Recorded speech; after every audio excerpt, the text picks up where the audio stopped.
ఈఎంఐలకు వాళ్ళు చేసిన అప్పులకో శాలరీ లాగా గవర్నమెంట్ ఎంప్లాయీ, నేను ప్రైవేట్ ఎంప్లాయీస్ గురించి మాట్లాడలేదు.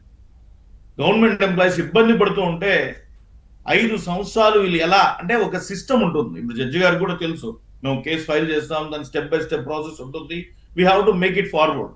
సో ఆ విధంగా 5 సంవత్సరాలు వీళ్ళు ఎక్కడెక్కడ ఏమేం చేశారో తెలియని దాన్ని ఒక 12 నెలల్లో స్ట్రీమ్ లైన్ తీసుకొచ్చి ఒక 10 నెలలకంతా ఎంప్లాయీస్ అందరూ హ్యాపీగా ఎస్ మేము 1వ తారీఖు తెచ్చుకుంటే జీతాలు తెచ్చుకుంటాం అనే స్థాయికి ఈ రోజు కుటుంబ ప్రభుత్వంలో భాగస్వామ్య జనసేన పార్టీ అధ్యక్షులు పవన్ కళ్యాణ్ గారు ప్లస్ ముఖ్యమంత్రి గారు చేస్తున్నారు. సో ఈ ప్రాసెస్ లోనే మనం మదనపల్లిలో ఈ విధంగా 910 ఎకరాల అబౌవ్ ఈ విధంగా పెద్దిరెడ్డి రామచంద్రారెడ్డి గారు చేశారంటే దాన్ని ఇమీడియట్ యాక్షన్ తీసుకున్నారు. దాని తర్వాత కొంతమందిని అరెస్ట్ చేశారు, కొంతమంది ఇమీడియట్ గా పారిపోయినారు వాళ్ళ పిఏలు కూడా. దాని తర్వాత దానికి ఇంకో స్టెప్ తీసుకొచ్చాం, ఎందుకంటే వాళ్ళు వెల్ ఎస్టాబ్లిష్డ్ క్రిమినల్స్, మన జడ్జి రామకృష్ణ గారికి తెలియదు ఏం కాదు. సో అలాంటి వాళ్ళని క్యాచ్ చేయాలంటే వాళ్ళ లీగల్ హెయిర్ ఏది ఉన్నది స్టెప్ బై స్టెప్ పట్టుకుంటున్నాం. దానికోసంలోనే సెకండ్ స్టెప్ ఏం చేసాం, ఒక లిక్కర్ కేసు అన్నారు, లిక్కర్ స్కామ్ అనే దాంట్లో మిథున్ రెడ్డి గారిని క్యాచ్ చేసాం. దాన్ని చేసిన తర్వాత ఏమైంది, అతను తీసుకొచ్చి ఇంకో విధంగా పోయినాడు. దానికి ఇంకో స్టెప్ మనం ఆలోచిస్తున్నాం. అంటే it's not a single day to finish, because తను ఒక 35 సంవత్సరాలుగా అంటే ఇక్కడ న్యాయం చట్టం తన పని తను చేసుకుంటుంది. చట్టంలో ఉన్న లొసుగులను పెట్టుకొని వీళ్ళు ఎలా తప్పించుకోవాలన్నా వీళ్ళు హై హ్యాండెడ్ గ్రాబర్స్. ఎంత హై హ్యాండెడ్ గ్రాబర్స్ అంటే ఒక స్థలం కబ్జా చేసి ఆ స్థలంలో ఇల్లు కట్టుకొని అక్కడే వాళ్ళకి సంబంధించిన మనుషులు ఉండి ఇది మాకు సంబంధం లేదని చెప్పిస్తారు కొన్ని సందర్భాల్లో. ఎందుకంటే లోకల్ గా ఉన్న సర్వేయర్లు, లోకల్ గా ఉన్న పోలీసులు ఉంటారు కాబట్టి. ఇంకో సమయంలో అసలు ఇది ఎంత మాదేను అని చెప్తారు. అంటే వాళ్ళు ఆ విధంగా క్రిమినలిజం పండిపినారు. ఎందుకంటే వైసీపీ గవర్నమెంట్ మొత్తం ఉన్నది కూడా వైసీపీ. అలాంటిది ఈరోజు కుటుంబ ప్రభుత్వం వచ్చిన తర్వాత వాళ్ళందరినీ చేయాలంటే ఇది రాష్ట్ర ప్రభుత్వం.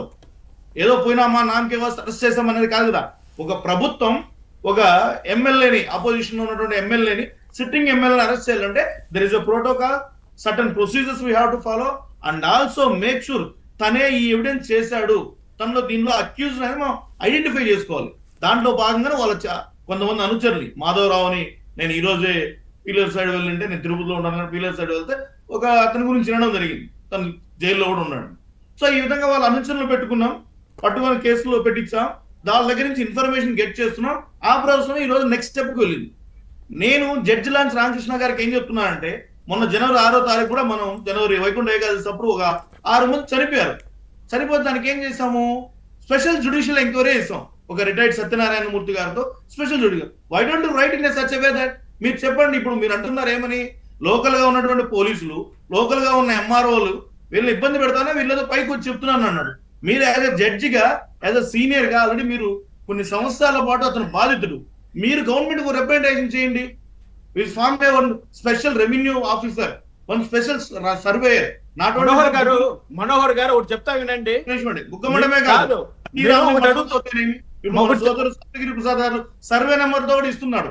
సో దాంట్లో ఏదైందని మీరు ఎగ్జాక్ట్ గా మీరు, ఎందుకంటే ఆల్రెడీ పని చేస్తున్నారు ఒక జడ్జి గారుగా, ఒక ఉన్నతమైన విలువలతో ఉన్నారు కాబట్టి మీలాంటి వాళ్ళు ఒక why don't you make one representation with the special judicial enquiry. అదే చెప్తాను ఒక మాట చెప్తాను 100% చెప్తాను చూడండి మనోహర్, ఒక మాట చెప్తాను.